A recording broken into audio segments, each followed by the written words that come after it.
ఆ భూమి యందు ఎప్పుడు కూడా ఆ యుగాలు ప్రవర్తిస్తూ ఉంటాయి.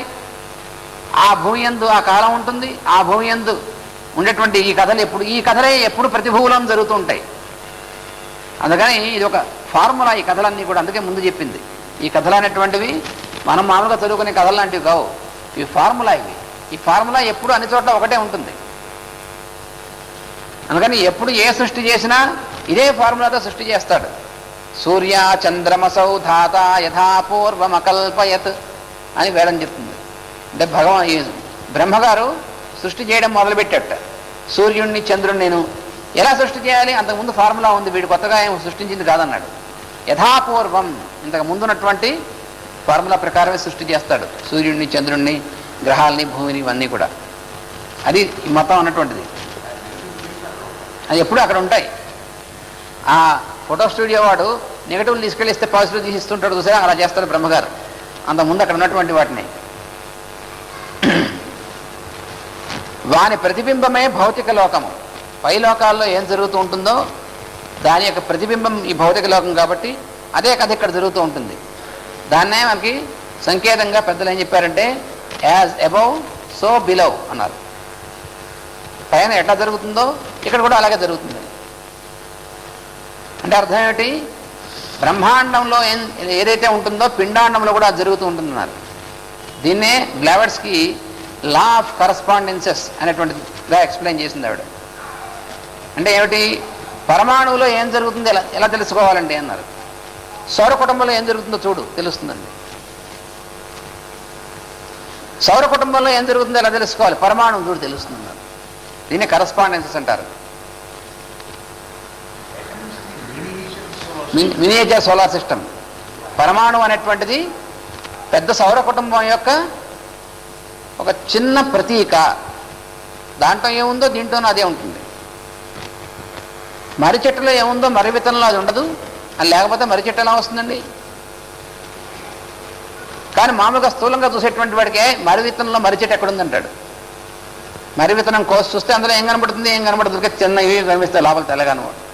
ఇంకా మైక్రోస్కోప్ పెట్టి చూస్తే కణాలు కనిపిస్తాయి. ఇందులో మర్రి చెట్టు ఎక్కడుంది అంటాడు, వాడు తెలియదు. కానీ మర్రి చెట్టు ఇందులో లేకపోతే బయటికి ఎలా వస్తుందండి? అలాగే పరమాణువు అనేటువంటిది చూస్తే అందులో సౌర కుటుంబంలోనే మొత్తం ఫార్ములా ఉంటుంది. అదే అణోరణీయాన్ మహతో మహీయాన్ ఆత్మా గుహాయాం నిహితోస్య జంతో అని తైత్రీయోపనిషత్తులో నారాయణం అనేటువంటిది మొదలు పెడుతుంది. అణోరణీయాన్ అంటే చిన్నవాటిలో మహాసూక్ష్మమైనటువంటిది, మహతో మహీయాన్ పెద్దవాటిలో మహా పెద్దది. అంటే మొత్తం సృష్టిగోళం అంతా కూడా వీటన్నిటి కూడా ఫార్ములా ఒకటే. అది మనకి కథల్లో కనిపించేటువంటిది.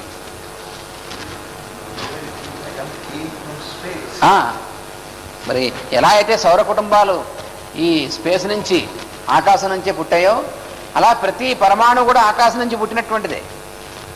అందువల్ల ఆకాశం నుంచి పుట్టినటువంటి దానికి ఒకటే గుణం ఉంటుంది ఎప్పుడు కూడా. లోకములు సృష్టింపబడినప్పుడు కూడా ఈ కథలు జరుగును. మన భూమి మీద కూడా వీనిని గ్రహించి లోకమునకు అందించు వారి కథలు అదే క్రమమున జరుగుతుండును. వారికి పై చెప్పిన సంకేత పదములనే పేర్లుగా పెట్టి వ్యవహరించుట వేదపురాణ సంప్రదాయం. అందువల్ల ఈ పేర్లు మనం వీళ్ళు చూసేటువంటి ఋషుల పేర్లు ఇవన్నీ కూడా మనం మామూలుగా చూస్తూ ఉంటాం. పురాణాలు చదువుతుంటే రామావతారం చదివామనుకోండి, వశిష్ఠ మహాముని, విశ్వామిత్రుడు, అగస్త్యముని వీళ్ళందరూ కనబడతారు. మళ్ళీ కృష్ణావతారం చదివితే ఇక్కడ కూడా కనబడతారు. వీళ్ళకైనా మతిపోయింది ఏమిటంటే అనిపిస్తుంది రాసిన వాళ్ళకి. రామావతారంలో ఎలా ఉన్నారు, కృష్ణావతారంలో ఎలా ఉన్నారు, అంతకుముందు ఎప్పుడో కూడా మళ్ళీ వాళ్ళు కనిపిస్తూ ఉంటారు. ఎలా ఉన్నారండి, ఎలా సాధ్యం అంటే వాళ్ళు ఇంకేం చచ్చిపోరా అని మన దృష్టితో మనం చూస్తూ ఉంటాం. అదేమిటి అనేటువంటి చాలా అప్పుడు అనుకుంటారు అనమాట. ఏమంటే రాసినటువంటి వాడికి తెలియకపోవడమో లేకపోతే ఊరికే అవన్నీ కలగాబలకం చేసి ఎప్పుడు ఉన్నట్టు రాసేస్తూ ఉంటారు, ఏదో ఊహించేసి అని అనుకుంటారు. దాని రహస్యం జాగ్రత్తగా చదివితే తెలుస్తుంది. ఉదాహరణకు వ్యాస ప్రజ్ఞను లోకమునకు తెలిసి స్థాపించిన వ్యక్తిని వ్యాసుడు అందరు. వ్యాసుడు అనేటువంటిది సంకేతనామం. ఈ వ్యాస ప్రజ్ఞ అనేటువంటి స్థాపించి లోకానికి ఎవరైతే ఇది చేస్తాడో వాడిని వ్యాసుడు అంటారు. అలా ఎప్పుడూ కూడా వ్యాస ప్రజ్ఞ అనేటువంటిది ఎవరి ద్వారా పనిచేస్తుందో వాడికి వ్యాసుడు అనేటువంటి సంకేతనామం. తల్లిదండ్రులు పెట్టిన పేరు ఇంకోటి ఉండొచ్చు, కానీ లోపల సంకేతనామం వ్యాసుడు అని ఉంటుంది. ఇది అసలు రహస్యం. నారద ప్రజ్ఞను ప్రసాదించుటకు జన్మించిన వాని నారదురందులు. ఈ సంప్రదాయంలో జ్ఞానము ప్రజావ్యాప్తముగా ఉన్న కాలములో తల్లిదండ్రులు నామకరణను కూడా అట్లే చేయుదురు. అప్పుడు ఏం చేసేవాడంటే తల్లిదండ్రులు వాళ్ళకి పుట్టినటువంటి వాడు ఎవడో తెలుసు తల్లిదండ్రులకు. అప్పుడు ఆ రోజుల్లో ఎప్పుడైతే మానవ జాతి సంతానము కేవలం కామం ఫలితంగా పుట్టినటువంటిది అనేటువంటి స్థితికి దిగజారలేదో, సంతానం కోసం మాత్రమే కామం ఎప్పుడైతే ఉపయోగించుకునేటువంటి స్థితిలో ఉండేవాళ్ళో, అప్పుడు తనకు సంతానం ఎప్పుడు కలుగుతుంది, ఆ గర్భస్థుడు ఎప్పుడయ్యాడు జీవుడు, అది అయినటువంటి వాడు ఎవరు అనేటువంటిది తల్లిదండ్రులకు కూడా తెలిసేది. ఆ స్థితి నుంచి మానవుడు దిగజారిన తర్వాత ఆ ప్రజ్ఞ కాస్త పోయింది మనకి. అందుకని మనకి గర్భధారణ అయింది లేదు, అది స్కానింగ్ చేసుకోవాల్సి వస్తుంది. తర్వాత మగ ఆడ తెలియదు, తన పుట్టినటువంటి వాడు ఎవడో మనకి తెలియదు. ఇవన్నీ కూడా మనకి ఎందుకు తెలియవంటే మనం అది పోగొట్టుకున్నాం ఆ జ్ఞానాన్ని. అందువల్ల ఎప్పుడైతే ఆ ప్రకృతిలో ఉన్నటువంటి శక్తులు వాటినన్నింటినీ కూడా మనం వాటి ప్రకారం నడుస్తామో అప్పుడు మనకు కూడా ఈ జ్ఞానం అంతా ఉంటుంది. అప్పుడు తల్లిదండ్రులకు కూడా పుట్టబోయేటువంటి వాడు ఎవడు పుట్టాలో కూడా వాళ్ళకి తెలుసు, పుట్టేటువంటి వాడు కూడా ఏ తల్లిదండ్రులు కావాలో వాళ్ళకి తెలుసు, అవతరించేటువంటి వాడు. అది జరిగేటువంటిది. ఈ విధంగా అందువల్ల వాళ్ళు ఏం చేసేవాళ్ళు, పుట్టినటువంటి వాడు ఎవడో ఏ మహానుభావుడు తెలుసు కాబట్టి వాళ్ళకి ఆ పేరే పెట్టేవాళ్ళు. ఉదాహరణకి వేదవ్యాసుల వారు మళ్ళీ పుట్టాడు అనుకోండి ఎవరికైనా ఆ పని కోసం, ఆ తల్లిదండ్రులు తెలుసు కాబట్టి వేదవ్యాసుని పేరు పెట్టేవాళ్ళు మళ్ళీను. అందుకోసం అన్నమాట.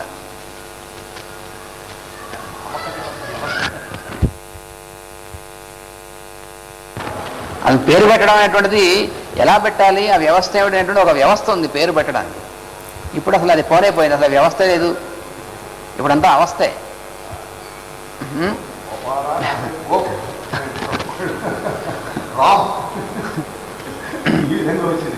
ఉదాహరణకు నవీన యుగమున హిందువులు రాముడు, కృష్ణుడు, తిరుపతి, ఏడుకొండలు, సింహాచలము, అప్పలకొండ, పానకాలు మున్నగు పేర్లను అంతకు ముందున్న వారిని పెట్టుకొనుటయు, క్రైస్తవులు వందనము, అనుగ్రహము, ఆశీర్వాదము, సమాధానము, వేదాంతము, వేదము మున్నగు నామములు ఆదర్శముగా కొని నామకరణం చేయుటయు మనం ఎరుగుతాము. మనం ఇప్పుడు చూస్తున్నాం.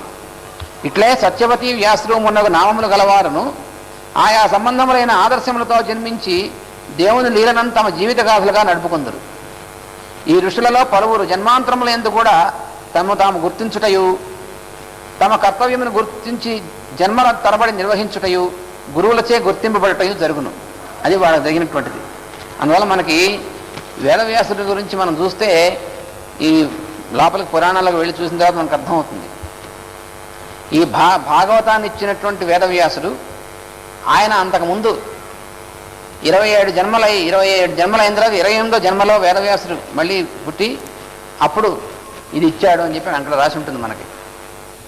అంటే ప్రతి జన్మలోనూ ఆయన వేదవ్యాసుడే, ఆయన ఎవరో తెలుసు. ఇది దీనిలో ఉన్నటువంటిది. అందువల్ల రామావతారంలో ఉన్నప్పుడు వశిష్ఠ మహాముని ఉన్నాడు, కృష్ణుడు ఉన్నప్పుడు ఉన్నాడు, ఆ విశ్వామిత్రుడు రాముడు అప్పుడు ఉన్నాడు, కృష్ణుడు అప్పుడు ఉన్నాడు. ఎలా ఉన్నారు అంటే వాళ్ళు అలా ప్రతి జన్మలోనూ వాళ్ళుగానే ఉంటారు, వాళ్ళు మర్చిపోరు, వాళ్ళ ప్రజ్ఞను ధరించి ఉంటారన్నమాట. అట్లు గుర్తించుకుని వారిలో ఒక్కొక్క కూటము వారు పరస్పర వ్యవహారమునకై ఒకే పేరును అనేక జన్మల్లో సంకేతంగా వాడుదురు. అది వాళ్ళు చేసినటువంటి పని. ఎందుకంటే సంకేత పదంగా ఒక పేరు పెడితే ఆ పేరు అలాగ వాడుతుంటారు. అందువల్ల వాళ్ళు ఎవళ్ళో అనేటువంటిది ఒకరికొకళ్ళు తెలుస్తుంది. ప్రతి జన్మకు తల్లిదండ్రులు పెట్టిన పేరుతో సంబంధము లేక ఈ సంకేతనామమే వారి నడుమ పరస్పర వ్యవహారమునందును. వేద పురాణములలో కనిపించు ఋషుల పేర్లలో చాలా వరకు ఇట్టివే. కనుకనే అదే పేర్లతో అనేక యుగములలో గల పురాణ కథల్లో ఈ ఋషుల పాత్రలు వినిపించుండును. మరి ఒక రహస్యం ఏమనగా ఆయా నామములు ధరించిన లోకాతీతులు గుంపులుగా అదే విధమైన సంబంధములతో కుటుంబముల గుర్తులుగా కాలచక్రమున మరల దిగి వస్తుందరు. అది కూడా ఉంది. వాళ్ళే ఆ పనులు ప్రత్యేకంగా చేయడం కోసం వాళ్ళందరూ ఒక గ్రూప్గా దిగొస్తూ ఉంటారు. కృష్ణుడు అవతారం ఎత్తి వచ్చాడు, స్వామి కృష్ణావతారం వచ్చేప్పటికి ఆయనతో పాటు వాళ్ళందరూ పనిచేయడానికి దిగొచ్చారు చాలామంది. అలాగే రామావతారం ఎత్తాడు, ఆయన ఎత్తినప్పుడు వాళ్ళందరూ కూడా దిగొచ్చారు. ఇలా ఒకసారి ఎవరైతే వస్తారో వాళ్ళతో పాటు చాలామంది దిగొస్తారు. అలాగే ఆ అవతార పురుషులే కాకుండా మామూలుగా మహనీయులైనటువంటి వాళ్ళు ఇప్పుడు పుట్టేటువంటి వాళ్ళు కూడా వాళ్ళతో పనిచేస్తున్నటువంటి వాళ్ళు వాళ్ళతో పాటు దిగొచ్చి ఆ కార్యక్రమంలో ఉంటూ ఉంటారు. ఇది కూడా జరుగుతూ ఉంటుంది.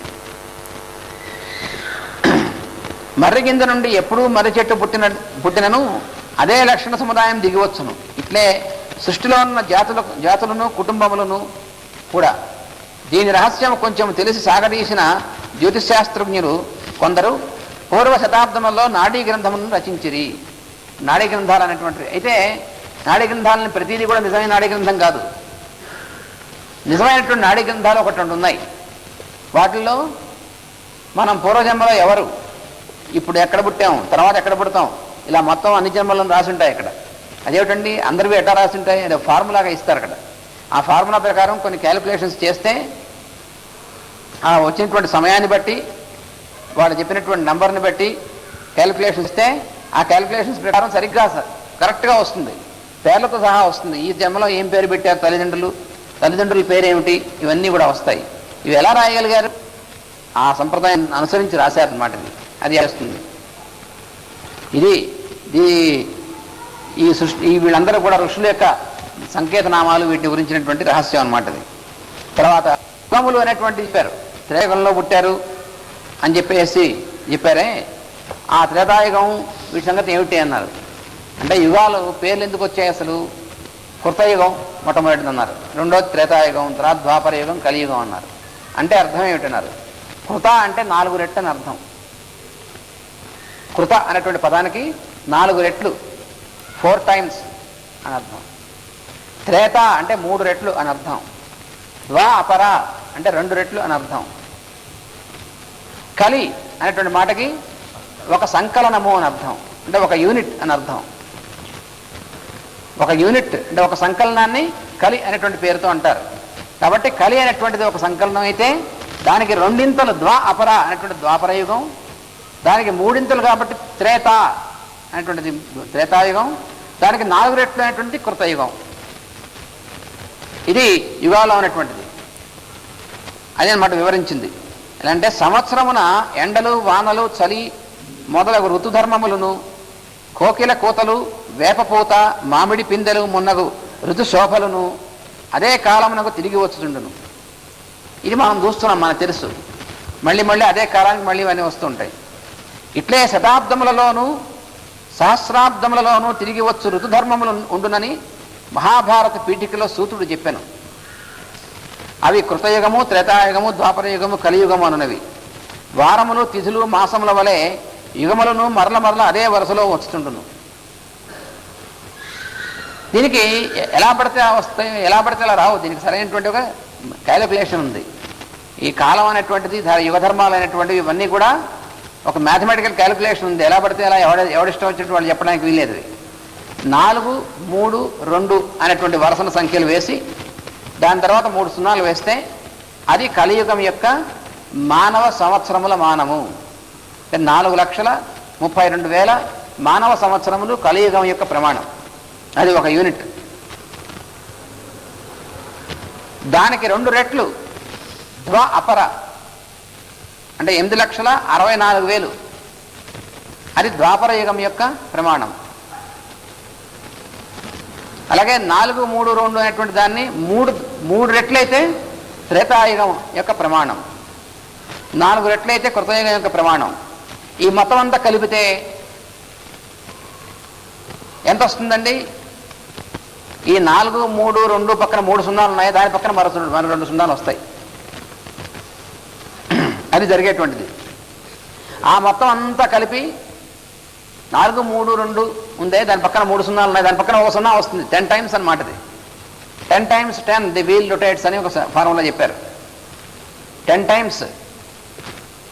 ఎందుకని 4 రెట్లు, 3 రెట్లు, 2 రెట్లు, 4, 3, 2 ప్లస్ 1 మొట్టమొదటిది కలిపితే మొత్తం 10 కదా.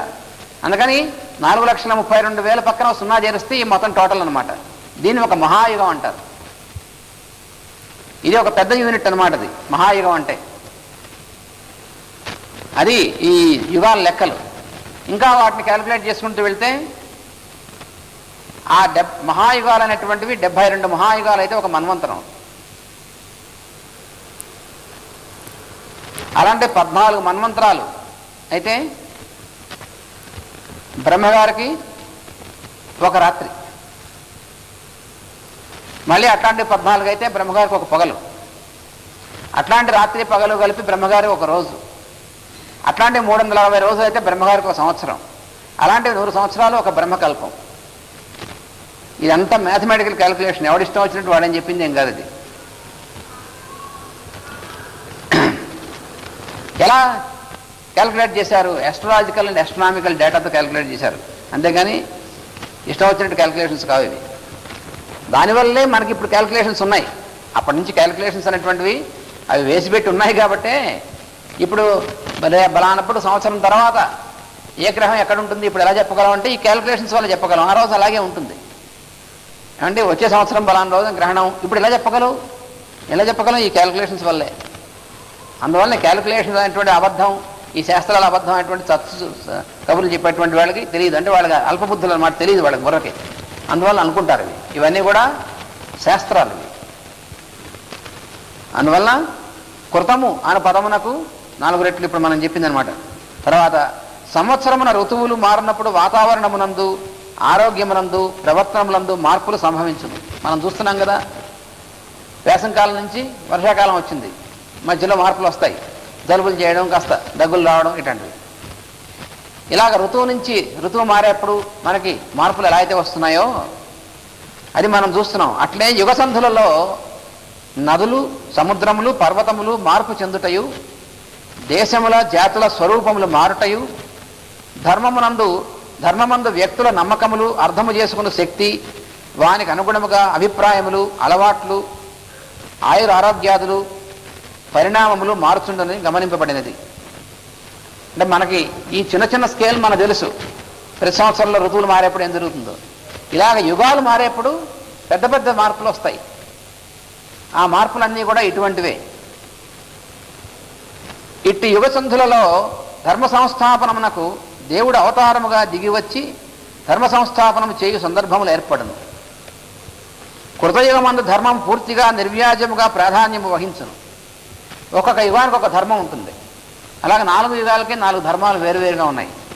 కృతయుగంలో ధర్మం పూర్తిగా ప్రాధాన్యం ఉంటుంది. దానికి ధర్మం అనేటువంటిది 4 పాదాల మీద ఉంటుంది. కృతయుగంలో ధర్మాచరణ ఎందుకు చేస్తున్నావు అంటే ధర్మంగా ఉండాలి కాబట్టి చేస్తున్నా అంటాడు కృతయుగంలో అయితే. అదే కృతయుగం యొక్క లక్షణం. ధర్మం పూర్తిగా నిర్వ్యాజముగా ప్రాధాన్యం వహించును. ఈ కారణం చేత అని ఉంటే వ్యాజం అవుతుంది. బలాన కారణం వల్ల వీడు మంచివాడు అంటే అర్థం ఏమిటి? వాడు ఆ కారణం కాకపోతే వాడు చెడ్డవాడనేగా. ఆఫీస్కి 10 గంటలకు కరెక్ట్గా వెళ్తున్నట్ట అంటే వెళ్ళకపోతే ఉద్యోగాలను తీసేస్తారని భయం ఉంటే వెళ్తాడు.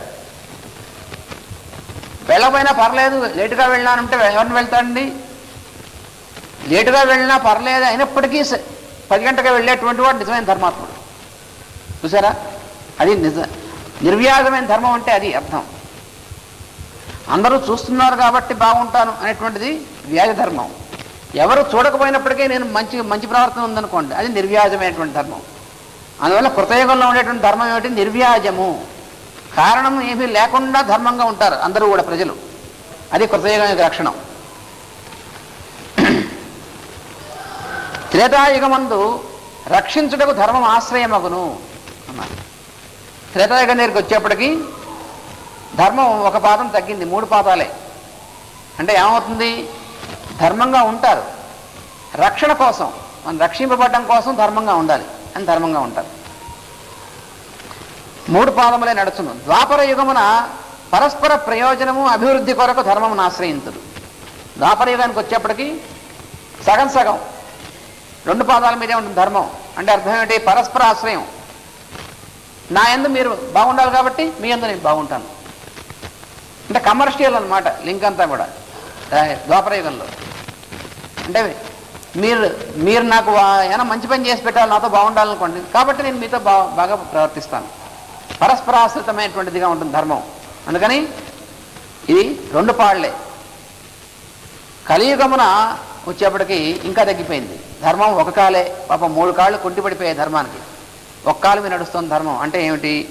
ప్రాణభీతి ఉన్నచో మాత్రమే ధర్మం ఆశ్రయింపబడును. చంపుతారేమో అని భయం వేస్తేనే ధర్మంగా ఉంటాడు. అది ఒక్కటే కారణం ధర్మానికి. అది కలియుగ లక్షణం. ఎవడైనా సరే ఉద్యోగాలను తీసేస్తారేమో అని భయం ఉంటే జాగ్రత్తగా పనిచేస్తాడు. జైల్లో పెడతారేమో అని భయం ఉంటే జాగ్రత్తగా ఉంటాడు. శిక్షిస్తారేమో అని భయం ఉన్నప్పుడే ధర్మంగా ఉంటాడు. అలాగా భయం వల్ల ధర్మంగా ఉంటాడు తప్ప లేకపోతే మాత్రం ధర్మం ఉండదు. అది కలియుగ లక్షణము. అందుకని ఒక పాదం మీద ధర్మం ఉంటుంది. అది కారణం. ద్వాపరమునకు కలియుగమునకు సంధిలో కృష్ణుడు వ్యాసుడు అవతరించిరి. యుగ సంధులలో ప్రపంచ మహాసంగ్రామమును జరుగుట కూడా సామాన్యము. వ్యాసుని కాలమున మహాభారత యుద్ధం జరిగినది. ప్రతి యుగ సంధుల్లో కూడా పెద్ద పెద్ద యుద్ధాలు జరుగుతాయి. త్రేతాయుగం అయిపోయి ద్వాపరయుగం సంధిలో రామరావణ యుద్ధం జరిగింది. ద్వాపరయుగం అయిపోయి కలియుగం వచ్చేటువంటి సంధిలో మహాభారత యుద్ధం జరిగింది. అయితే ఇప్పుడు మనకి హిస్టోరియన్స్ ఉన్నారే, అంటే చవట సన్నాసులు ఇప్పుడు హిస్టోరియన్స్ అందరూ మహా పెద్ద పెద్ద వాళ్ళు అయినప్పటికీ వాళ్ళు హిస్టోరియన్స్ కాదు. వాళ్ళు ఏం రాస్తున్నారో వాళ్ళు తెలియదు. మహాభారత యుద్ధం అంటే ఏదో చిన్న ఆ జాతులు అడవి జాతులు వాళ్ళు కొట్టుకున్నటువంటి యుద్ధం రాసినటువంటి బడుద్దేగాళ్ళు ఉన్నారు. అవే నిజం అనుకుని చదువుకుంటున్నటువంటి మన యూనివర్సిటీల్లో మనం బోళ్ళంత డబ్బులు పెట్టి డిగ్రీ కొనుక్కుంటున్నాం. మనం ఆ డిగ్రీలో మనం చదువుకుంటుంది హిస్టరీ అనేటువంటి పేరుతో అంతా తుక్కు చవట సరికంత చదువుకుంటున్నాం మనం. ఇప్పుడు ఉన్నటువంటి నిజమైన హిస్టరీ కాదు అది. నిజమైన హిస్టరీ తెలియాలంటే ఇతిహాసం అనేటువంటి వాటి వల్ల తెలుస్తుంది. అసలు మనకి Indian history, modern Indian history తెలియదు సరిగ్గాను. మన కాలేజీలోను యూనివర్సిటీలోను హిస్టరీ డిపార్ట్మెంట్ చదువుకుంటుందంతా కూడా అబద్ధాలు. ఏంటంటే భారతదేశం గురించి బ్రిటిష్ వాడు రాసినటువంటి హిస్టరీ మనం చదువుకుంటున్నాం సిగ్గు లేకుండా. ఇప్పుడు కూడా వాడు ఏమని రాస్తున్నాడు, మన దేశం వాళ్ళు ఆక్రమిస్తే దానికోసం మనం యుద్ధం చేస్తే ఇదేమో తిరుగుబాటుట, సిపాయిలు తిరుగుబాటుట. అదేగా మనం చదువుకుంటుంది. సిపాయి మ్యూటరీ అని చదువుకుంటున్నాం డబ్బులు ఇచ్చి మరీ. వాడు వదిలేసి వెళ్ళిపోయి 50 సంవత్సరాలు అవుతున్నా కూడా సిపాయిలు తిరుగుబాటు, మనం చేసిన తిరుగుబాటుట. మన దేశం కోసం మనం పోటాడితే వాళ్ళు ఎక్కడో ఆక్రమించి, అమెరికా ఖండం అసలు వాళ్ళది కాదు, తెల్లజాతులది కాదు. అక్కడ వెళ్ళి అక్కడ నల్లగా ఉన్నటువంటి వాళ్ళని చంపి, ఎర్రగా ఉన్న వాళ్ళని రెడ్ ఇండియన్స్ని చంపి అక్కడ ఆక్రమిస్తే, అక్కడ వాళ్ళు తిరగబడితే వీళ్ళు చేసిన యుద్ధం అది అమెరికన్ వార్ ఆఫ్ ఇండిపెండెన్స్. వాళ్ళేమో వార్ ఆఫ్ ఇండిపెండెన్స్, వాళ్ళ దేశం కాదు అది, ఇంకోళ్ళ దేశం వీళ్ళు కొలగొట్టింది. మన దేశం కోసం మనం చేసిందేమో తిరుగుబాటు. ఇది మనం చదువుకునే హిస్టరీ. ఈ హిస్టరీ చదువుకుంటే మనకి ఎంతే మనకు ఉండేటువంటి బుద్ధి. అందువల్ల ఈ హిస్టరీ చదువుకుంటున్నాం కాబట్టి మనకి నార్త్ ఇండియా వాళ్ళందరూ ఆర్యులు, సౌత్లో ఉన్నటువంటి వాళ్ళందరూ ద్రావిళ్ళు. ఎందుకని భారతదేశాన్ని విడగొట్టడం కోసం వాడెవడ రాసిన హిస్టరీ ఇది. దాన్ని మనం చదువుకుని నమ్ముతున్నాం. వాడు బుద్ధుండే రాశాడు మనం చెడగొట్టడం కోసం. మనం బుద్ధిలే చదువుకుంటున్నాం డబ్బులు ఇచ్చి మరీ. అందుకని ఇప్పుడు ఉన్నటువంటి హిస్టరీ పూర్తిగా కాల్చిపారేయాలి. ఇది హిస్టరీ కాదు, అబద్ధాలు. అది వాళ్ళకి దాసులైనటువంటి వాళ్ళు ఇప్పుడు ఇంకా దాన్ని పట్టుకుని వేలాడుతున్నారు, మనకు చెప్తున్నారు. ఎందుకని భారతదేశం రెండుగా విడగొట్టడం కోసం. భారత జాతిని విడగొడితే, ఈ సంస్కృతిని విడగొడితే తప్ప వాళ్ళు అనుకున్నటువంటిది ప్రపంచం మీద ఇది రాదనేటువంటి వాళ్ళు చేస్తున్నటువంటి పని ఇది. అందుకని అది నిజం కాదు ఇప్పుడు ఉన్నటువంటి హిస్టరీ. ఈ ఆర్యులు ఉత్తర దేశం వాళ్ళు, ద్రావిడులు దక్షిణ దేశం వాళ్ళు అనేటువంటిది పూర్తిగా అబద్ధమైనటువంటిది. ఇది మనం చదువుకుని నేర్చేది. అందువల్ల ఇతిహాసం అనేటువంటివి వీటి వల్ల మనం తెలుస్తాయి. కానీ ఇప్పుడున్నటువంటి హిస్టోరియన్స్ చెప్పేటువంటి అబద్ధాలు కావు. ఇప్పుడున్నటువంటి హిస్టోరియన్స్ రామాయణం తర్వాత, భారతం తర్వాత రామాయణం జరిగిందని ఈ మధ్య రాశాడు సన్నాసి పేపర్లో.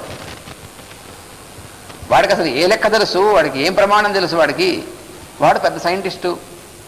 ఇలా ఉంటాయి ఇప్పుడు రాసేటువంటివన్నీ. ఏదో ఒక సంచలనం సృష్టించడం కోసం రాస్తూ ఉంటారు. దాన్ని ఓసారి వేసుకుని మన వాళ్ళు కంగారు పడిపోతూ ఉంటారు. తర్వాత వ్యాసుని దర్శనం.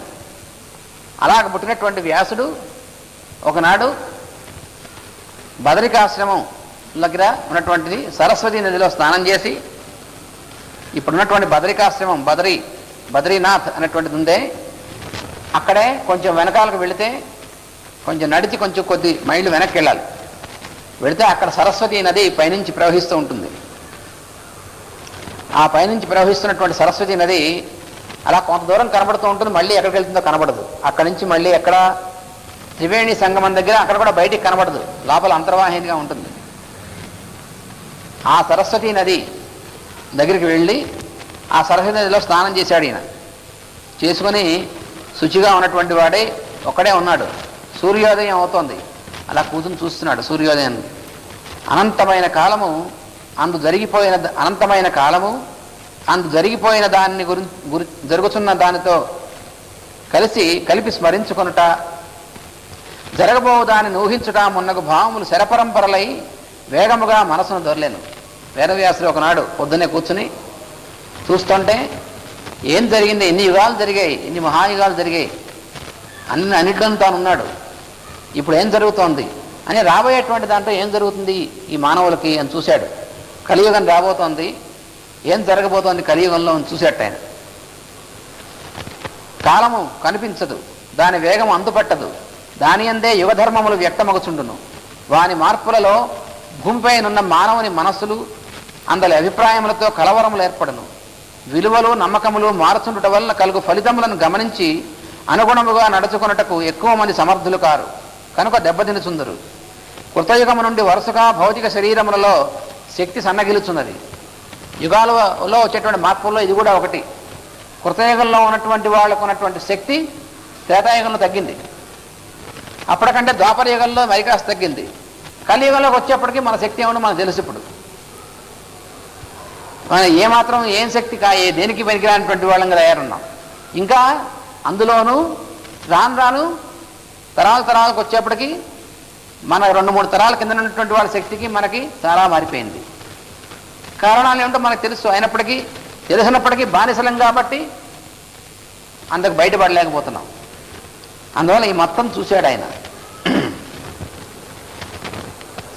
కలియుగమునందు హెచ్చుగా సన్నగిల్లును గనుక జీవులు సత్తువ లేనివారు, సత్వగుణము రుచి తెలియని వారు, ధైర్యము సడలినవారు, బుద్ధిబలము తగ్గినవారు, ఆయువు తరిగిన వారు, నీరసముల వారు అగుదురు. ఇది వ్యాసుడికి అప్పుడే చూశాడు ఆయన. సరిగ్గా మనకు ఇప్పుడు ఏ లక్షణాలు ఉన్నాయో ఆ లక్షణాలు రాబోతున్నట్టు చూశాడు ఆయన. పాపం అప్పుడు చూసి రాశాడు ఆయన. అలసులు మందబుద్ధులు సోమరులు అవతారం రాశాడు, మందబుద్ధులు అవతారం రాశాడు, అల్పాయువుల అవతారం రాశాడు. ఇవన్నీ ఎప్పుడో చూశాడు ఆయన మన యొక్క లక్షణాలు. ఇట్టి వారికి ఉపయోగించినట్టు పని చేయటం ఎట్లు పాపం అప్పుడు ఆలోచించాడు. మరి అట్లాంటి వాళ్ళకి ఉపయోగించడం కోసం మనం ఏదైనా ఇప్పుడే చేయాలి. వాళ్ళు అప్పటికప్పుడు అంత చేయగలిగినటువంటి వాడు ఎవడొస్తాడో ఏం చేస్తాడో అని ఏం చేయాలి అని ఇప్పుడు ఆలోచించాడు. ఆ చేసిన పని అన్ని వర్ణముల వారికి, అన్ని ఆశ్రమముల వారికి సరిపడినట్టు ఉండవాలను. పైగా అందరికీ సరిపోయేట్టు ఉండాలి ఈ చేసినటువంటి పని. వర్ణములనగా వ్యక్తుల గుణములను బట్టి, ఆచరించు పనుల కౌశలమును బట్టి ఏర్పడు విభాగము.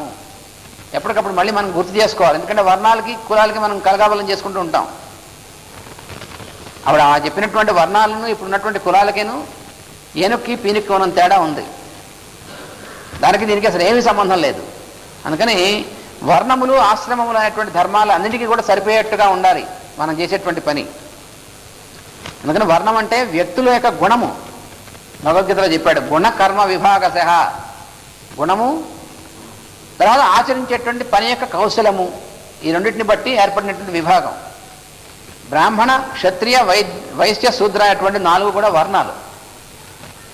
శూద్రులు అని మానవులు 4, వైశ్యులు శూద్రులు 4 వర్ణములకు చెంది ఉందరు. ఇంకా ఆశ్రమములు అనగా వయస్సుని బట్టి కలుగు స్థితులు మనం చెప్పుకున్నాం. అదే బ్రహ్మచర్యము అనేటువంటి ఆశ్రమం, గృహస్థాశ్రమం, వానప్రస్థము, సన్యాసం అనేటువంటి 4 ఆశ్రమాలు. ఇవి దేన్ని బట్టి? కర్మాచరణాన్ని బట్టి.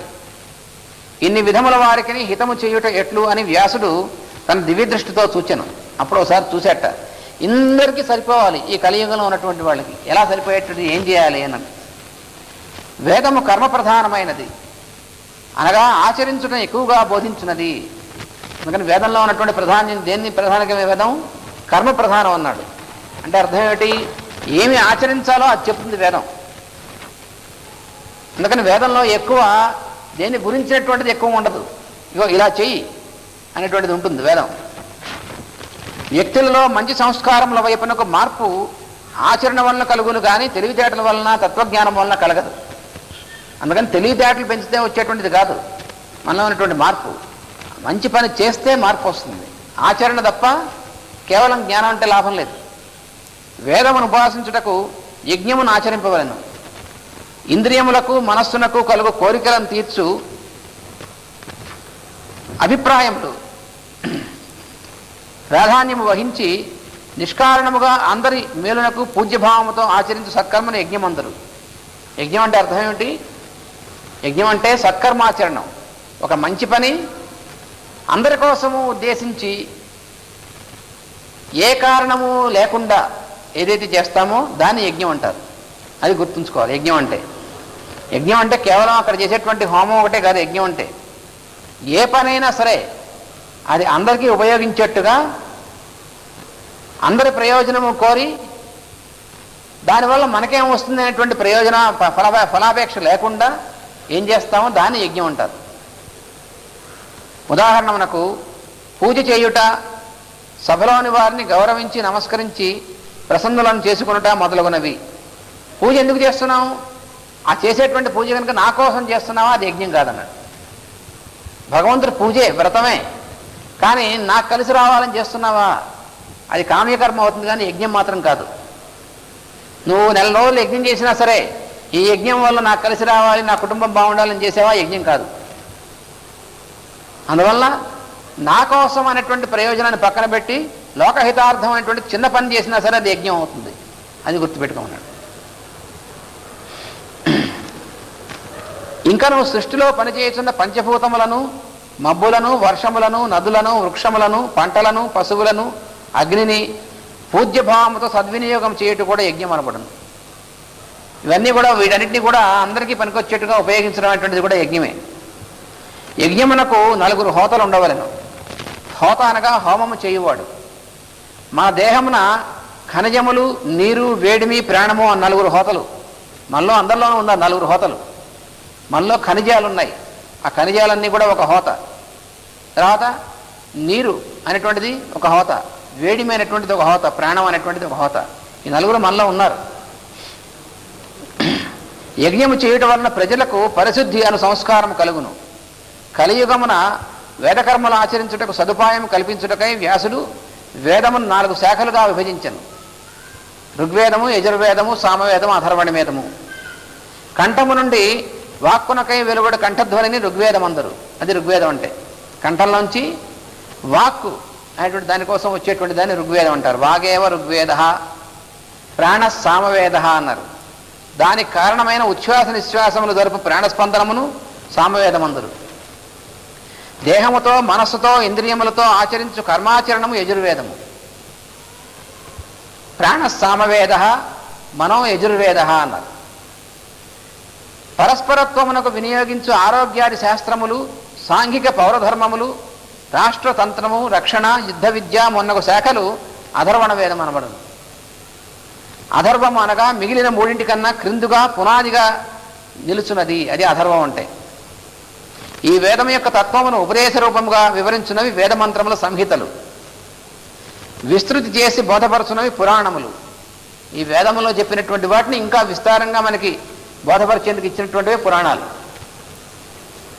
ఇతిహాసములు అవి కూడా అంతే. వీనిని 5వ వేదమని వ్యాసుడు పేర్కొనెను. ఈ పురాణములు, ఇతిహాసములు అనేటువంటివి ఈ 4 వేదాలు కాకుండా 5వ వేదం అన్నారు అని వ్యాసుడు చెప్పాడు. ఈ మొత్తమును సమకూర్చి పెట్టుట ఒక్కరికి సాధ్యపడు పని కాదు. అందువల్ల వ్యాసుడు ఏం చేశాడంటే శిష్యులందరినీ తయారు చేశాడు ఆయన. కనుక వ్యాసుడు శిష్యులను నియోగించను. ఋగ్వేదము చదివించి శిష్యవర్గమును ఏర్పరచుటకై పైలుని ఉపయోగించను.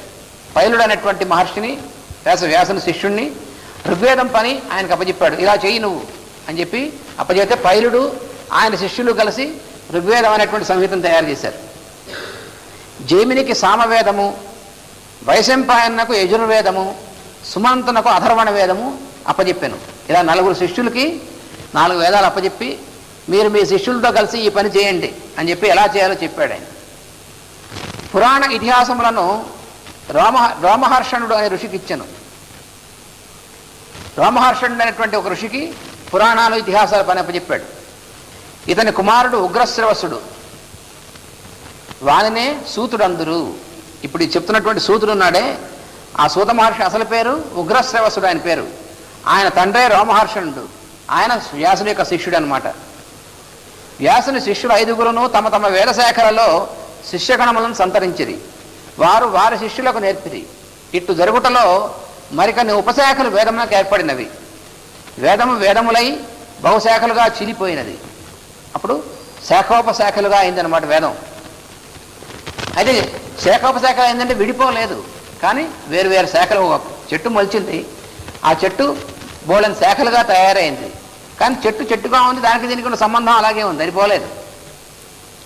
ఈ వేదమును అధ్యయనం చేసిన చేయువారిలో ప్రజ్ఞ తక్కువ కలవారు ఉన్నారు, అదే ఒకటి మళ్ళీను. అయితే వేదం చదువుకున్నటువంటి వాళ్ళు అందరూ ఒకేలా అర్థం కాదుగా వేదం. ఇట్లు మేధావిహీనులైన పురుషుల చేత అట్టి వేదంబులు ధరింపబడుచున్నవి. మరియు దీనవత్సలుండైన వ్యాసుండు స్త్రీ శూద్రులకు త్రైవర్ణికాధములకు వేదంబులు అర్హంబులు కావున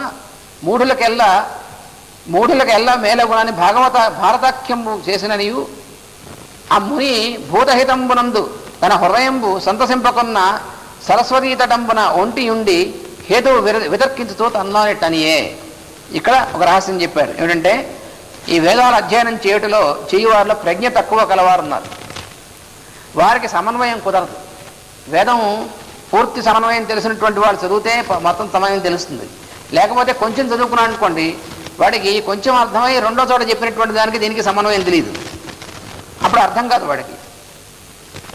వారు కారణముగా ఇటువంటి సమన్వయం తెలియనటువంటి వాడి కారణంగా స్త్రీలకు శూద్రులకు వేదము లేకుండా పోయినది. అంటే అర్థం ఏమిటి? చదువుకున్న వారు తెలివి తక్కువ వారు అవటం వలన మొదట స్త్రీలకు వేదం యొక్క ప్రాధాన్యం తగ్గిపోయినది, చెప్పడం మానేశారు వాళ్ళు. స్త్రీలకు వేదం చెప్పడం మానేయడం వల్ల పోయింది, కానీ అది ఇక్కడ జాగ్రత్తగా మనం అర్థం చేసుకోవాల్సింది. శిష్యులకు బోధించటంలో గొప్పతనమే కీర్తి ప్రతిష్టలే వారు ముఖ్యమనుకొనిరి, కానీ తమ ఇండ్లలోని స్త్రీలకు తెలియజెప్పు సామర్థ్యము శ్రద్ధ కోల్పోయేది. అంటే ఏమిటి? పెద్ద పెద్ద ఆశ్రమాలు పెట్టి దాంట్లో శిష్యుని పిలిచి వాళ్ళకి తమ యొక్క శక్తి సామర్థ్యాలు చూపించడం కోసం కాలం వినియోగించి ఇంట్లో తమ స్త్రీలకు వేదం చెప్పడం మానేశారు. అందుకని స్త్రీలు చదువుకోవడం మానేశారు. వేదం వాళ్ళకి చెప్పడం వాళ్ళకి పోయింది. వేదం సామర్థ్యమును శ్రద్ధను కోల్పోయారు. కలియుగము రాకముందు ఆశ్రమములన్నీ కుటుంబములు. కలియుగం కంటే ముందున్నటువంటి యుగాల్లో ఆశ్రమాలు అంటే అర్థం ఏంటి? కుటుంబాలు అన్నీ కలిసి ఆశ్రమాలుగా ఉండేవాళ్ళు. అంతేగాని ఆశ్రమం అంటే ఊరికి విద్యాలయం ఒకటే కాదు, కొన్ని కుటుంబాలు కలిసి ఒక ఆశ్రమం. కలియుగమున ఆశ్రమం అనగా ఉపాధ్యాయుల అంతేవాసుల ప్రావీణ్యములకు మల్లరంగము అని రాశారు మాస్టర్. అంటే అర్థం ఏంటి? కాలేజీలు, స్కూల్స్ ఇవన్నమాట కలియుగంలో ఆశ్రమాలు అంటే. అంటే మల్లరంగాలు. నాకెంత విద్యొచ్చో అది ఎంత బాగా చూపిస్తాను అనేటువంటిది, వాడికంటే నాకెంత ఎక్కువచ్చు, నాకంటే నీకెంత ఎక్కువచ్చు అనేటువంటిది ఇదనమాట ఆశ్రమం అంటే ఇప్పుడు అర్థం. కానీ ఆశ్రమాలంటే కొన్ని కుటుంబాల యొక్క సమూహం ఆశ్రమాలంటే. అట్లే ఒకరిని ఆశ్రయించి పొట్ట కోసం పనులు చేసి పెట్టుట శూద్రధర్మము. వర్ణం అనేటువంటి చెప్పారే, ఆ వర్ణధర్మాల్లో శూద్రధర్మం అంటే అర్థం ఏమిటి? ఒకరిని ఆశ్రయించి తనకు జీతం కోసం పనిచేసేటువంటి ధర్మాన్ని శూద్రధర్మం అంటారు. అంటే బ్రాహ్మణుడైనా సరే వాడు ఈ పని చేస్తే వాడు శూద్రధర్మం అవలంబిస్తున్నాడని అర్థం. అది ధర్మం, వర్ణాశ్రమ ధర్మాల్లో వర్ణధర్మం అది. ఇది యజ్ఞార్థమునకు వ్యతిరేకము. అంటే అర్థం ఏమిటి? యజ్ఞార్థం అంటే ప్రతిఫలాపేక్ష లేకుండా చేసేటువంటిది. ప్రతిఫలాపేక్ష కోసం చేసినటువంటిది యజ్ఞార్థమైనటువంటిది కాదు. లోకశ్రేయముకు తన కర్తవ్యమును ఆచరించుచుండగా అప్రయత్నముగా అనవస్త్రాదులు లభించుట, వానిలో కొంత కావలసినంత వరకు అనుభవించుట అనున్నది బ్రాహ్మణ క్షత్రియ వైశ్య స్వభావములు కలవారి ధర్మము. ఈ ధర్మాల గురించి చెప్తున్నారనమాట. అంటే అర్థం ఏమిటి? మనం ఇంకోళ్ళ పని చేసి పెడితే అందరి కోసం మనం పని చేస్తుంటే ఆ అందరి కోసం చేస్తున్నప్పుడు అప్రయత్నంగా మనకు వచ్చిన దాంట్లో కొంత అనుభవించి కొంత అందరికీ కూడా వినియోగపడి చేస్తే అది మిగిలిన ధర్మాలు అవుతాయి. అలా కాకుండా మనకు వచ్చేటువంటి దానికోసం పనిచేస్తున్నాం అన్నప్పుడు అది శూద్రధర్మం అంటారు. ఇది ధర్మానికి లక్షణం. పొట్టకూటి భయము చేతను కలియుగమున ఎక్కువ మంది శూద్రధర్మమున జీవింతురు. అంటే కలియుగంలో అనేటువంటి ధర్మం ఈ 4వ ధర్మం అవుతుంది. అంటే ఏమిటి? అందరూ కూడా పొట్టకూటి కోసం ఏ పని చేసినా సరే, నీకు విద్య చెప్పినా పొట్టకూటి కోసమే, ఏదైనా సరే మనకు జీతం కోసం పనిచేయడం అది ఈ యుగ ధర్మం. వారికి పొట్టకూటి భయము చేతను తీరుబాటు లేకుండా చేతను అజ్ఞానం అభ్యాసమై వేదధర్మం నుండి దృష్టి చెదరిపోవును. వేదం ఎట్లు ప్రధానమో బోధపడు తెలివియు శ్రద్ధయు నశించును. ఇట్టి కారణములచే స్త్రీలకును శూద్రులకును వేదము వినుటకు అర్హము కాకపోయినది. అందువల్ల పోయింది. కానీ నిజంగా వాళ్ళు అనర్హులని అర్థం కాదు, వాళ్ళకి తీరిక లేకుండా వదిలేసుకున్నారు. అది కారణం. అది ఇక్కడ జాగ్రత్తగా మనం తెలుసుకోవాల్సింది. తెలియక చాలామంది స్త్రీలకు శూద్రులకి వేదం అనవసరం అని చెప్పారు. ఋషులు అనవసరం అని చెప్పలేదు, వీళ్ళు పోగొట్టుకున్నారు కలియుగం వచ్చేప్పటికి. ఎందుకంటే వాళ్ళు చెప్పడం ఇంట్లో చెప్పుకోవడం మానేశారు కాబట్టి. మరికొంత కాలమునకు అజ్ఞానం పెరిగి స్త్రీలను శూద్రులను వేదము చదువు రాదని నిబంధించుకున్నది. ఇది మధ్యలో వచ్చింది, ఋషులు చెప్పింది కాదు. స్త్రీలు వేదం చదవకూడదు, అందుకనే పురుష సూక్తం స్త్రీ సూక్తం మన వాళ్ళందరూ చదువుతుంటే కొంతమంది అంటారు మీకు ఎవరు నేర్పారని. మా గురువు గారు నేర్పారని. ఏ ప్రమాణం? కొంతమంది ఉంటారు మమ్మల్ని, మీరు ఆడవాళ్ళకి వేదం చెప్తున్నారు, మీ ప్రమాణం ఏమిటి అని. అదేమిటి? ఋషుల ప్రమాణం. మీరెవరు అడగడానికి? ఋషి సంప్రదాయం మాది, మళ్ళీ మేము ఆ సంప్రదాయాన్ని ఫాలో అవుతున్నాం. మీరు అందరూ చదవచ్చా అన్నాడు. అవును, చదువు ఎందుకు చదవకూడదు? అందరూ చదవచ్చు. చదువుకోవడం మానేస్తవటలు అయ్యారు కానీ అది ఇక్కడ జాగ్రత్తగా చెప్పారు. అందుకే మాస్టర్ వివరించారు ఏం అనుమానం లేకుండా. వేదములు చదువు రాదనేటువంటి, చదవకూడదని రాసుకున్నారు, వీళ్ళు రాశారు. అది మధ్యలో చదవడం మానేసి భ్రష్టులు అయిపోయి ఆ తర్వాత చదవకూడదు అని వీళ్ళకు నిబంధన రాసి ఇది అక్కడ వాడు చెప్పారని చెప్తారు. పైగా కొందరికి వేదద్వేషము కలుగొటయు. దీనివల్ల ఏం జరిగింది? స్త్రీలు శూద్రులు వేదం చదవకూడదు. పైగా ఇప్పుడు శూద్రులు అనేటువంటిది ఏమిటి? కులాలను బట్టి అంటున్నారు, వర్ణం బట్టి కాదు. అక్కడ చెప్పింది వర్ణం సంగతి. అవి మొత్తం అంతా కలగాపలగం చేసేసుకుని వీళ్ళు ఏం చెప్తున్నారంటే స్త్రీలు శూద్రులు వేదం చదవకూడదు కాబట్టి ఇంకెవడు చదివేశాడు? బ్రాహ్మణుడు ఎవడున్నాడు? బ్రాహ్మణ్ అంటే బ్రాహ్మణుడు కాదు. ఇప్పుడు మనం చెప్పుకునేటువంటి బ్రాహ్మణ్ అనేటువంటి పదానికి బ్రాహ్మణ వర్ణానికి సంబంధమే లేదు. ఎందుకని? శాస్త్రులు గారు ఏం చేస్తున్నారు అంటే ఉద్యోగం చేస్తున్నారు. ఉద్యోగం చేస్తే ఇంకా శాస్త్రులు గారు బ్రాహ్మణ ఏమిటి? బ్రాహ్మణ వర్ణం అంటే అర్థం ఏమిటి? బ్రాహ్మణ వర్ణం అంటే వాడు పొట్టకూటి కోసం చూడకూడదు. మొట్టమొదటిది అందరి హితం కోసం ఎప్పుడు పనిచేస్తూ ఉండాలి. నాకు ఎలా అనేటువంటి భయం ఉండకూడదు. ఆ పని చేస్తున్నప్పుడు అప్రయత్నంగా వచ్చేటువంటి దాంతోనే వాడు జీవించాలి. ఇవి ఎక్కడున్నాయండి? ఆచార్య గారు ఏం చేస్తున్నారు అంటే పలానా షాపులో పనిచేస్తున్నారు, వాడి పేరు ఆచార్య గారు అయి ఉండొచ్చు. అయితే పలానా యూనివర్సిటీలో ప్రొఫెసర్గా పనిచేస్తారు, అదేనా అంతే, అంతకంటే పెద్ద ఏం లేదు. ప్రొఫెసర్గా పనిచేస్తున్నాడంటే అర్థం ఏమిటి? జీతం కోసం పాఠం చెప్తున్నాడు. అది శూద్రధర్మమే. ఆచార్య గారు బ్రాహ్మణుడు కాదు, వెళ్ళ ధన్యం ఉంది, ఉండొచ్చు. ఇది బ్రాహ్మణ వర్ణం సంగతి చెప్తున్నాం, కులం సంగతి కాదు అబ్బాయి అని చెప్పారు. వర్ణం వేరు, కులం వేరు, గుర్తుపెట్టుకోండి. అందుకని వర్ణానికి సంబంధించినటువంటి వాళ్ళు, బ్రాహ్మణుడు కొడుకైనా సరే బ్రాహ్మణ వర్ణంలో ఉన్నటువంటి వాడు కొడుకు అనుకోండి, వాడు సహజంగా పుట్టుకతో వాడు ఇతరులకు దెబ్బతగులుతూ ఉంటే రక్షించేటువంటి వాడుగా నిలబడుతున్నాడు. అంటే అర్థం ఏంటి? వాడు క్షాత్రధర్మం ఉంది వాళ్ళు అర్థం. వాడు వర్ణం ప్రకారం క్షత్రియుడు. అలాగే వాడు చిన్నప్పటి నుంచి కూడా మంచి వినియోగం, అన్ని వస్తువులు అందరికీ సరిపోయేట్టుగా అందరికీ ఉపయోగించేటువంటి లక్షణం వాడు స్వయంగా వచ్చిందనుకోండి, వాడు వైశ్య ధర్మం. అది అలాగా ఉంటుంది. కానీ వర్ణం అంటే ఇప్పుడు మనం ఉన్నటువంటి కులాలు కాదు. ఈ కులాలు అసలు సంబంధించిందే కాదు. అసలు జీవితం అంతయు వ్రతముగా వేదము ఉపాసించి అది. అందుకని వీళ్ళందరికీ ఏం చేయాలి అనేటువంటిది వేదవ్యాసుల వారికి కలిగింది. అందువల్ల వీళ్ళందరికీ ఏం చేయాలనేటువంటిది, ఏమి ఇద్దాం అనేటువంటిది అనిపించిందో అది మనం రేపు చెప్పుకుంటాం. స్వస్తి.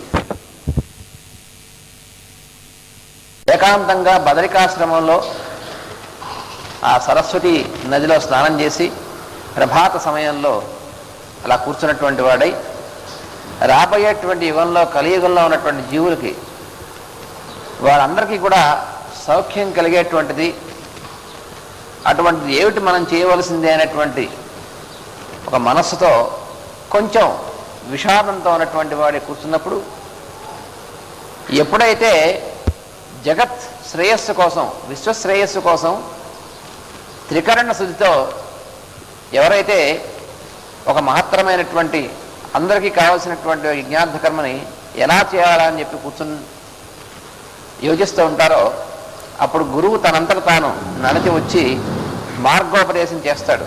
ఇది భాగవత సంప్రదాయం. అందువలన వ్యాస మహర్షికి గురువు పరాశర మహర్షి, తండ్రి అయినటువంటి ఆయన గురువు నారద మహర్షి.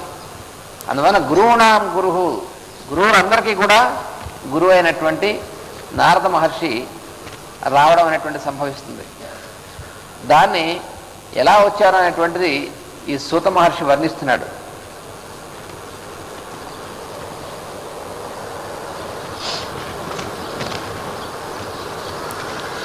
తన చేతి వల్లకి తంత్రి చేయంబున సతత నారాయణ శబ్దమొప్ప. తన చేతి వల్లకి తంత్రి చేయంబున సతత నారాయణ శబ్దమొప్ప. నానన సంభూత హరిగీత వరసుధా హరిగీతరవ సుధాధారల యోగీంద్ర తతులు సొక్క కపిల జటాభార కాంతి పుంజంబుల దిశలు ప్రభాత దీధితి వహింప. ధను లగ్న తులసికా దామగంధంబులు గగనాంతరాళంబు గప్పికొనగా వచ్చే మింట నుండి వాసవీనందను కడకు మాటలాడ కరుణతోడ భద్ర విమల కీర్తి పారగుడారూఢ నయ విశారదుండు నారదుండు. ఆ నారద మహర్షి వస్తుంటే అందులో ఎటువంటిది ప్రభాత దర్శనం, తెల్లవారుజామున సూర్యోదయ సమయంలో గురు దర్శనం అంటే అది చాలా ఎంతో ఉత్కృష్టమైనటువంటిది. ఆ సమయంలో తన చేతి వల్లకి తంత్రి చేయంబున సతత నారాయణ శబ్దమొప్ప. నారద మహర్షి వస్తుంటే ఆ చుట్టూ ఉన్నటువంటి ఆకాశంలోంచి వీణ మీట్లు వినిపిస్తూ ఉంటాయి. ఆయన చేతిలో ఉన్నటువంటి ఆ వీణ యొక్క తంత్రి చేయం ఆ తీగల యొక్క సమూహాన్ని అలా మీటుతూ ఉంటే ఆ మీటుల్లోంచి సతతము నిరంతరము నారాయణ శబ్దము అందులోంచి వినబడుతోంది. అలా ఆయన మీటుతుంటే ఓం నమో నారాయణాయ అని ఆ వీణలోంచి ఆయన యొక్క దీంట్లోంచి శృతిలోంచి ఎప్పుడు వినబడుతూ ఉంటుంది, సంతత నిరంతరము కూడా అలా వినబడుతున్నటువంటి వాడై ఆనన సంభూత హరిగీత వరసుధాధారల యోగీంద్ర తతులు సొక్క. ఆయన యొక్క గాత్రము ఆయన నిరంతరం పాడుతూ ఉంటాట. ఆయన ఒక్క నిమిషం కూడా ఆగకుండా ఏమిటి పాడుతుంటట? హరిగీత వరసుధాధారలు. ఆయన యొక్క ముఖం నుంచి ఆయన యొక్క పాటగా వస్తున్నటువంటి హరిగీతములు అనేటువంటివి అది అమృతధారలై యోగీంద్రులు అయినటువంటి వాళ్ళు దానిలో